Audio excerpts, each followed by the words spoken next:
ایمان کا بیج۔ اللہ تعالیٰ کے فضل و کرم سے الحمدللہ ہم مسلمان ہیں اور ہمارے دل نور ایمان سے روشن ہیں۔ اس نعمت پر ہم خدا کا جتنا بھی شکر ادا کریں کم ہے۔ ایمان ایک بیج کی طرح ہے جو دل کی زمین میں اترتا ہے، جس سے نشو و نما پانے کے بعد اس پاکیزہ درخت کے پورے وجود پر پھل ظاہر ہوتے ہیں۔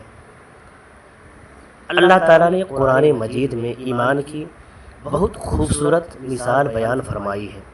چنانچہ سورہ ابراہیم میں ارشاد ہوتا ہے، أَلَمْ تَرَ كَيْفَ ضَرَبَ اللَّهُ مَثَلًا كَلِمَةً طَيِّبَةً كَشَجَرَةٍ طَيِّبَةٍ أَصْلُهَا ثَابِتٌ وَفَرْعُهَا فِي السَّمَاءِ تُؤْتِي أُكُلَهَا كُلَّ حِینٍ بِإِذْنِ رَبِّهَا۔ ترجمہ کنز العرفان۔ کیا تم نے نہ دیکھا کہ اللہ تعالیٰ نے کلمہ پاک کی کیسی مثال بیان فرمائی ہے، جیسے ایک پاکیزہ درخت ہو جس کی جڑ قائم ہو اور اس کی شاخیں آسمان میں ہو، ہر وقت اپنے رب کے حکم سے پھل دیتا ہے۔ اس آیت میں فرمایا گیا کہ پاکیزہ کلمہ یعنی لا الہ الا اللہ محمد رسول اللہ کی مثال ایسے ہے جیسے ایک پاکیزہ درخت ہو جس کی جڑیں زمین کی گہرائی میں مضبوطی سے گڑی ہوئی ہیں، جبکہ شاخیں آسمانوں تک پھیلی ہوئی ہیں، اور یہ درخت اپنے رب کے حکم سے ہر آن ہر لمحہ پھل دیتا ہے۔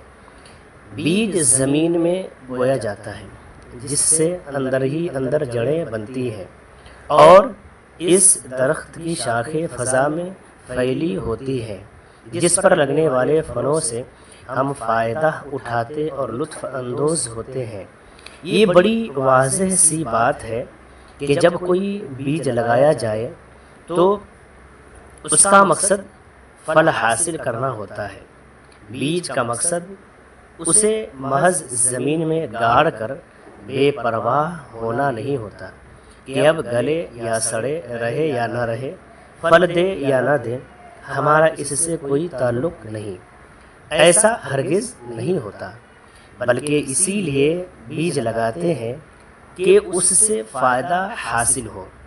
اس تفصیل کے بعد عرض ہے کہ ایمان کا کلمہ لا الہ الا اللہ محمد رسول اللہ پڑھ کر، یعنی اللہ تعالیٰ کی وحدانیت و الوہیت اور رسول اکرم صلی اللہ تعالی علیہ وآلہ وسلم کی رسالت و نبوت کا اقرار کرنے کی وجہ سے ہم مسلمان قرار پاتے ہیں۔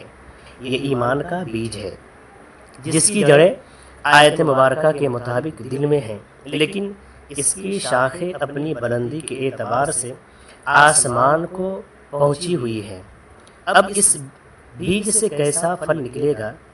تو یہ بدیہی سی بات ہے کہ جیسا بیج ہوتا ہے ویسا ہی اس کا پھل ہوتا ہے۔ آپ آم کا بیج لگا کر امرود کی تمنا نہیں کر سکتے، آپ سبزی کا بیج بو کر پھل کی تمنا نہیں کر سکتے، آپ کڑوی چیز کا بیج لگا کر میٹھی چیز کی تمنا نہیں کر سکتے۔ گویا جیسا بیج ویسا پھل۔ اب آیت کریمہ پر غور کریں کہ اللہ تعالیٰ نے ایمان کے بیج کے بارے میں فرمایا کلمۃ طیبۃ کشجرۃ طیبہ، یعنی کلمہ طیبہ ایک پاکیزہ درخت کی طرح ہے۔ تو جس دل میں یہ بیج لگا ہوا ہے، کیا اس کے اعمال خبیث ہو سکتے ہیں؟ کیونکہ اگر بیج پاکیزہ اور خوشبو والا ہے تو پھر اس کے اوپر پھل بھی پاکیزہ اور خوشبو والا آنا چاہیے، لیکن اگر پھل کڑوا آ رہا ہے تو اس کا مطلب ہے کہ بیج میں کوئی خرابی آ چکی ہے۔ ہمارے دل میں کلمہ طیبہ ہے، معاذ اللہ کلمہ بذات خود تو خراب نہیں ہو سکتا۔ کلمہ طیبہ تو پاکیزہ کلمہ ہی ہے، وہ تو خدا تعالیٰ کی وحدانیت اور رسول کریم صلی اللہ تعالی علیہ وآلہ وسلم کی رسالت پر ایمان کا نام ہے، اور یہ بیج تو طیب و پاکیزہ ہی ہے، لیکن ہماری حقیقت حال کا علم تو پھل سے ہوگا۔